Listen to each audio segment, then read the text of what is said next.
Hello friends, welcome back to top 73 channel. మనిషి భూమి మీద కాకుండా మరొక గ్రహం మీద కూడా బ్రతకగలిగితే ఎలా ఉంటుంది? అంటే ఇప్పటికిప్పుడు బట్టలు సర్దుకుని అక్కడికి వెళ్ళలేమనుకోండి. ఒకవేళ చంద్రుణ్ణి మనిషి నివసించేలా మార్చగలిగితే, చంద్రుణ్ణి భూమిలా మార్చగలిగితే, భూమికి ఉన్న నేచురల్ శాటిలైట్ లాంటి చంద్రుణ్ణి నివాసయోగ్యంగా మార్చగలగాలి అంటే ఎంత సమయం పడుతుంది? భూమిగా మారిన చంద్రుడు ఎలా ఉంటాడు? అసలు ఇది సాధ్యమేనా? ఈ ప్రశ్నలకు జవాబులు ఈ వీడియోలో తెలుసుకుందాం. అసలు మనం మార్స్ని కాకుండా చంద్రుణ్ణి ఎందుకు ఎంచుకున్నాం అనేగా మీ డౌట్.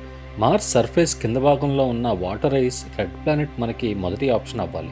కానీ గ్రహాలను నివాసయోగ్యంగా మార్చగలిగే ఎక్స్పీరియన్స్ ఇంకా మానవులకు లేకపోవటం వల్ల మన భూమికి దగ్గరలో ఉన్న నేచురల్ శాటిలైట్ అయిన చంద్రుడిని పరిగణలోకి తీసుకోవాలి. మార్స్ కన్నా చంద్రుడి మీద రెండింతల సన్లైట్ పడుతుంది. అంతేకాకుండా భూమి నుండి కేవలం 3 రోజుల్లో అక్కడికి చేరుకోవచ్చు. సింపుల్గా చెప్పాలి అంటే తక్కువ సమయంలో భూమి లాంటి గ్రహాన్ని క్రియేట్ చేయగలం.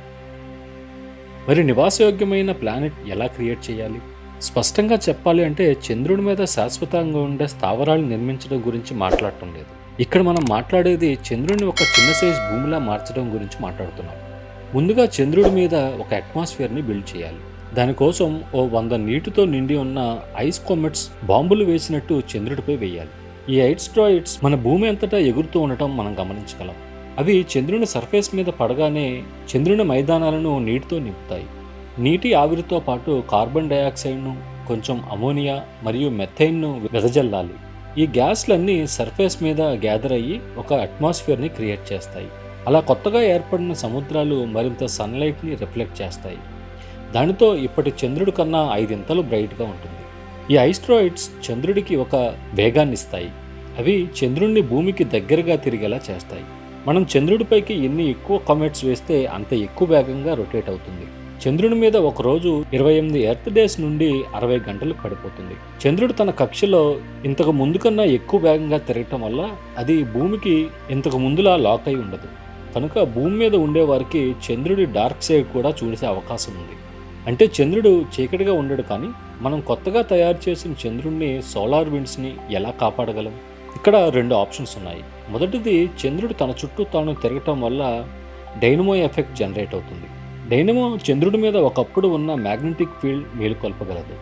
అది ఆ వాతావరణాన్ని అలా ఉంచగలదు.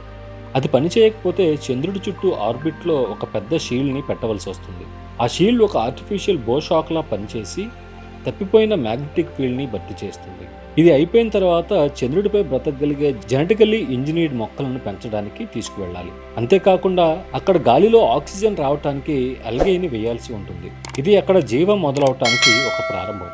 కొన్ని దశాబ్దాల కష్టం ఇంకా ఖరీదైన పని తర్వాత మనం మొట్టమొదటి మానవ కాలనీని అక్కడ సెటిల్ అవడానికి మనిషి క్రియేట్ చేసిన మొట్టమొదటి ప్లానెట్కి పంపించవచ్చు.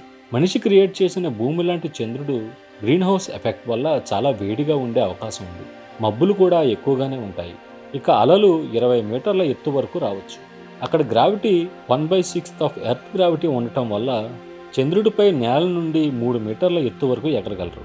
అంటే గాలిలో 4 సెకండ్ల వరకు ఉండగలరు. అంతేకాదు, మంచి ఫిట్గా ఎక్కువ స్టామినా ఉన్న వాళ్ళు నీటిపై పరిగెత్తగలరు కూడా. ఎందుకంటే నీటిపై పరిగెత్తాలి అంటే తక్కువ మజిల్ పవర్ అవసరం.